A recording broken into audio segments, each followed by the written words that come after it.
Some nights still visit Amina. They come quietly. They sit beside her. They remind her of the night her mother did not wake up. Amina was 9 years old when the world became colder. Her mother's mat was still warm when the women began to cry. The firewood was still burning when the compound filled with strangers. And by morning, the one voice that called her, my bright star, was gone. After the burial, nobody spoke about dreams again. Her father stopped humming in the mornings. The house forgot how to laugh. And slowly, without announcement, Amina became invisible. Yet, inside her, something refused to die. At night, when the village slept, Amina imagined another life. A life where her hands healed people instead of scrubbing pots. A life where her name meant possibility, not burden. She was 16 when the elders came. They arrived with smiles too polite to trust, with cola nuts placed carefully on a tray, with voices lowered, as if what they were about to decide needed secrecy to survive. Amina listened from behind the wall.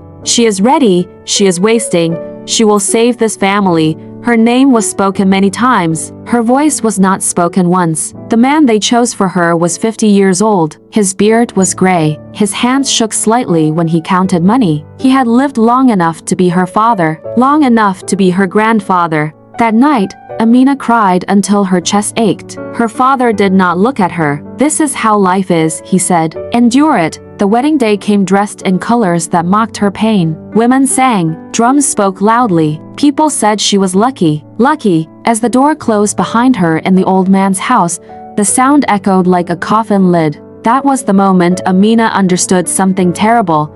No one was coming to save her. The old man's voice was calm. Too calm. You belong here now. At night, Amina lay still, counting her breaths, staring into darkness thick with regret. She felt her childhood leave her body quietly, without protest. Days turned into weeks, weeks into months. She cooked food she did not eat. She smiled smiles she did not feel. She aged faster than time itself. Sometimes she whispered her mother's name into the night, hoping the wind would answer. It never did. One afternoon, sickness visited the compound. An older wife groaned in pain. Panic filled the room. Amina remembered her school lessons. She remembered names of medicines. She remembered who she was supposed to become. Her hands did not shake. Someone watching noticed. You are not meant to disappear here, the woman said quietly. That sentence cracked something open inside Amina. For the first time in years, she believed her life might still be listening. When women's groups supported by Africans in the diaspora came to the village,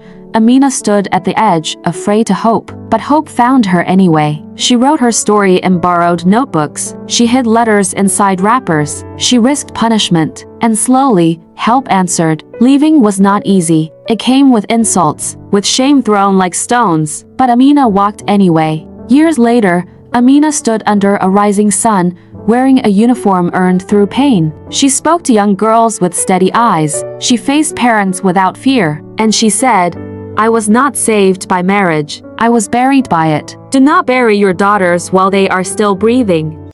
Subscribe for more African stories like this.